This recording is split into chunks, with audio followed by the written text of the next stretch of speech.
Don't do it. Don't do it, buddy.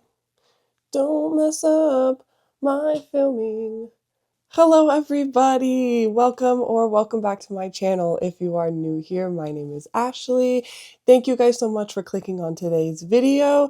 As you saw in the description, we are doing a January and February wrap-up. Sit back, relax, grab a little drink, little snack, and let's get into the wrap-up.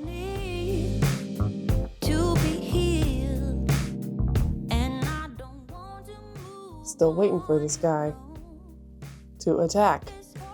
Okay, I have my cat right down here, and he might attack this camera at some point. Today I have my Amsterdam coffee mug, and I'm drinking this really good, whoa, stay there, buddy. Sorry guys, we will be interrupted multiple times during this video because Onyx is a little playful right now. He's gonna attack, but I'm drinking this Paris tea. It's got some vanilla and caramel in it, and then I put like a little bit of sugar. Guys, it's so good. It's so good. It comes in this little purple wrapping. Maybe I can put it up on the screen here if you guys want to buy some. It's on Amazon. It's really good. Also, ignore this atrocious mic placement because my new comfort set, the pastel pink, I'm wearing the pants too, is a little thick. So this like magnet doesn't even go through because it's so thick. Anyways, let's get into the wrap up. First, I want to talk about some stats from January and February. I just combined the two because I didn't read that many books. I don't read a lot of books in a month, so that's why I'm combining these two. You guys also didn't see a January or a February TBR video, but you will be seeing a March TBR video. You probably have already seen it before this video, to be so honest with you, because I want that up before this one. Anyways, I read 7 books in the months of January and February combined, and I DNF'd 1.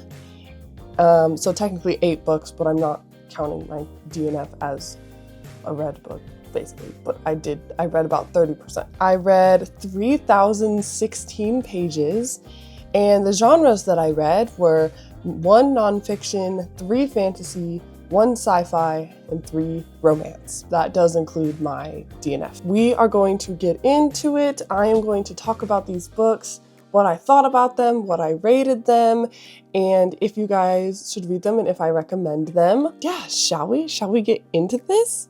Let's do it. Okay, the first book that I read in 2026 was actually my first 5-star read of 2026 as well.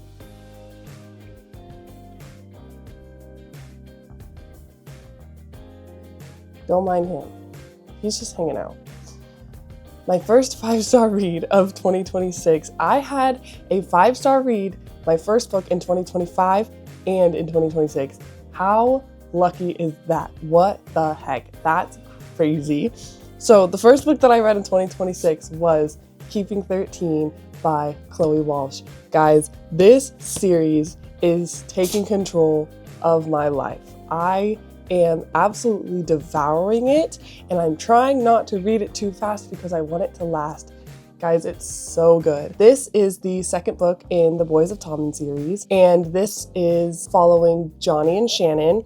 And in the first book, Binding 13, we meet Shannon, and she doesn't have a very good home life that she was brought up in, and they live in Ireland. This is all taking place in Ireland, and she's being very heavily bullied at her school, so she is then transferred to a private school. In her, I think her 3rd year, they call it 3rd year is equivalent to 9th grade. Okay, so like her freshman year of high school, she basically gets transferred to a private school, and she's very quiet, very shy, and at one point she is walking in the rain across a rugby field while rugby is like being practiced. I guess the school team is practicing, and she gets smacked in the head with a rugby ball. And who smacks her in the head? Mr. Johnny Kavanaugh. Of course it's an accident, but her mother doesn't think it was an accident. She's very overprotective. But yeah, that's where we get started. That's the meet cute. kind of a crazy meet cute, but this is their second book and this is their second half of their story. There were so many happy moments in this book, definitely more than Binding 13. And there's, if you guys love found family and just like very dysfunctional people who are so loving on the inside and so caring on the inside, but their outside circumstances are just like pushing them down just over and over and over again, yet they keep such a caring and kind heart throughout all of it. This series is for you. There is a very great found family, very great friend group where everyone has problems, but they're all dealing with them together. And it is just beautiful. So yeah, so you have Shannon and Johnny, and Shannon's very quiet and shy, and Johnny is the captain of the rugby team, and he's very extroverted, and he just is drawn to Shannon and basically shows her that she is worth loving. It is beautiful. I rated this one. This was a 5-star. So easy to get through. I highly recommend, but please check your trigger warnings. There is a lot of heavy stuff that happens in these books, in all of the books. Check your trigger warnings for all of them, and please be in a very good mental mindset to read these. So, first book was a 5-star read of the year. My second book of the year that I read, my boyfriend and I did kind of a swap buddy read in the beginning of January, and that was Project Hail Mary. He had me read it, and I had him read Once Upon a Broken Heart. So I gave him Once Upon a Broken Heart to read, and he gave me Project Hail Mary, and the movie is coming out in March, and we're going to see it on March 20th, and I am so excited, and I have not been excited for a book movie adaptation like this in so long. It's about an astronaut who basically wakes up in space and he doesn't have any memory of how he got there. And so you're following him and you're trying to figure out with him who he is and why he was sent on this mission and what this mission is about. So you're kind of discovering along with him what is happening with the world and why he was sent up here and who he is as a person, and he just figures it out slowly, and finally he figures out what the mission is, and it kind of goes from there. So I actually highly recommend going into this book pretty blind, because I don't know, you'll be surprised. It's really fun. If you're not a sci-fi reader, I highly recommend trying this one out because this is a great introduction to sci-fi. There's a lot of scientific stuff that happened and it kind of went over my head, but it's still digestible, I guess you could say. Like, there's not too much science. I didn't think there was too much science, but there is a lot of it. He's a science teacher. He's not a scientist, but he does know a lot. He knows what he's doing. So yeah, a lot of the science stuff did go over my head, but it's pretty crucial to the plot and the story and what's happening. I gave this one a 4.25. It wasn't exactly a 5-star because of all the science stuff, but again, I didn't hate it. It was just, there was a lot of it. I read it as with the audiobook, and I read it physically as the audiobook was reading it to me, and I highly recommend the audiobook. It's very good and immersive, and the narrator is really great. So I highly recommend the audiobook. It's very fun. For these next couple of books, I'm gonna go a little out of order because I didn't read them all in this order, but it's just one series that I read in January and February, and that is This Woven Kingdom, These Infinite Threads, and All This Twisted Glory. I read all 3 of these in January and a little bit in February. We'll start with This Woven Kingdom. So this is the first book in the series, and this follows Eliza, and she is a magical djinn in this world where djinns are basically suppressed, and she has been running for her life, her whole life. And she finds really small, kind of low-key jobs, and we meet her when she is a maid. And basically she goes out one night and she is almost robbed by what they call street children, just a little kid who's living on the street, and she injures him pretty bad. This puts her on the radar of the prince and the king of this land, and they think that she is a spy for another country, basically, that is close to them, and that they're kind of in this war with. The king and the prince think that she's a spy, and so the prince sets out to find out who she is and learns more about her, and eventually kind of develops these feelings for her. And that is the basic premise of this. It is so fun. It is so magical. The setting is gorgeous. and the characters are so fun to hang around with. You get to meet a couple more characters in this book that also have not a big purpose, but they're a big part of this book. And so the character dynamics are just so fun because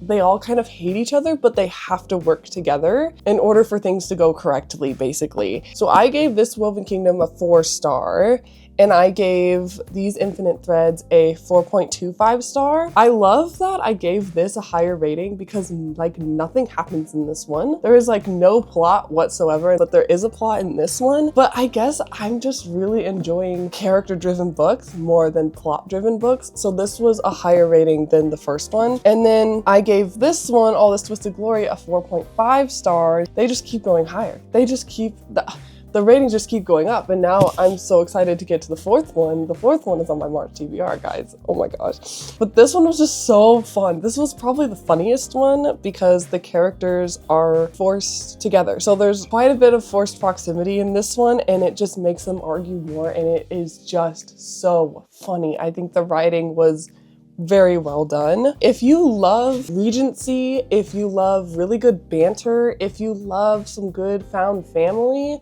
highly recommend this series. I have not been able to put this down. I have binged these pretty much back to back to back. I have not felt this way about a series since I read The Naturals back in like probably 2023. Yeah, 2023 is probably when I read The Naturals, and I binged that series so fast. It was so fast paced, and now I'm binging this one, and I think this is going to be a 5-star series for me. We'll see how the fourth book goes, but yeah, I highly recommend, highly recommend, you guys. It's fabulous, trust me. Next book that I read, this one I read in February, is the only nonfiction book that I read, and that is The House of My Mother by Sherry Frankie. I watched a documentary about a year ago about their family on Hulu. I forget what the documentary was called, but it basically went into how Ruby Frankie really mentally and physically abused her children based on her religious beliefs. And then I learned that really soon after the documentary was released, Sherry, the oldest sibling in the family, she released her own story. So I was very intrigued on what Sherry had to say compared to what the documentary said about them, if that makes any sense. So I wanted to hear from her perspective on how she grew up and what it was like for her. So if you don't know, there was a YouTube channel called 8 Passengers, and it was the Frankie family, and they were family vloggers.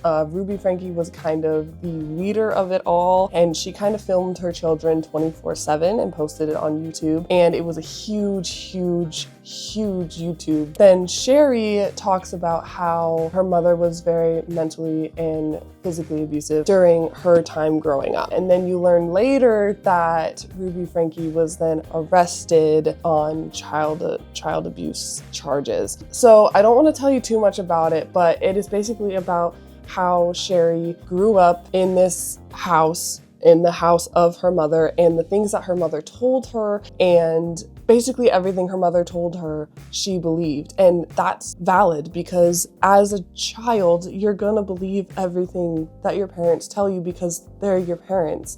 But then she grew up to realize that a lot of the stuff that her mother told her were not true and were just there to kind of push her down and keep her down. And so Sherry learned, obviously, that none of it was true and got back up and was willing to share her story for the public, and that is very brave. And yeah, I don't give this a rating because nonfiction and biographies and autobiographies are people's life stories, and I don't really want to give a rating to those. But I do highly recommend this. Again, it does talk about child abuse and mentally and physically abusive mothers. So give it a go. It's a good one. It's a good story. So then I am going to talk about the book that I DNF'd in January, and that was Throttled by Lauren Asher. I feel like this series is really good, and I got 30% into the first book, which was about 122 pages, I believe. I just didn't like it. Okay, I'll give you a little synopsis on it. So basically, you're following Maya, who she just graduated college, and she actually got her degree in film. And that's what I have my degree in. And so I've actually really connected to her in the very beginning. And her brother Santiago is an F1 racer, and she wants to follow him around the world after she's graduated because she doesn't know what she's doing right now. And she wants to discover herself for a year. And she's like, I want to follow you around the world and kind of just follow your career and your journey for a year because I'm newly graduated and I want to travel the world and discover myself. And her brother's like, yeah, okay, cool. Yeah, I'll take you along with me on all these things. So then we meet Noah, who is also an F1 racer, and he is pretty much Santiago's worst enemy, but he is recruited to Santiago's team because of how good he is. And immediately there is a connection between Maya and Noah, but it's very much a forbidden romance. It's a sports romance. It's rival's younger sister. It's brother's rival. It's all the things. Here's the thing. I can't deal with like going in and we're already lusting over each other. It's like you just met this guy and you're already salivating over him. And it's just like, and then being in his mind, he was also salivating over her. And it's like, that's your teammate's sister. I just was not a fan. And then it just like kept getting worse and worse and worse. And sorry, I know this is a very, very well-loved series and I know I'm gonna get some hate for this, but I might pick up the next book because I think the next book follows Sophie and don't remember her love interest's name, but I think the second one is Collided. And I did really like Sophie. I really liked Sophie, Maya's best friend that she meets. I really liked her. So I might read her story, but I was just so done. And I don't know what it is, but every single romance book that I've read in the past couple of years have been, the girl is like 5'2" and he is like 6'4". And I'm like, can we not have this huge height difference in every single romance book? And that's how it was in Throttled too. So yeah, I was not enjoying it. I don't know, maybe you guys can convince me to read it, but I was not having it. We'll see if I start the next one because I do actually want to see Sophie's love story, and it's kind of like she has like a bucket list that she wants to complete over the summer. So I think that'll be fun to read. So yeah, DNF Throttled, unfortunately, might go back to the second one. We'll see. The last book that I read in February was Saving Six by Chloe Walsh. This is the third book in the Boys of Tommen series. Like I said, I am eating this series up. I highly, highly recommend. This one is Joey and Aoife's story. I loved this. Of course, I gave this a 5-star as well. Joey and Aoife meet in their first year and they kind of hit it off immediately when they meet each other, but then they don't talk to each other again after that because Joey feels like he doesn't deserve her. And so they kind of have this back and forth for years. This follows them from first year to 6th year.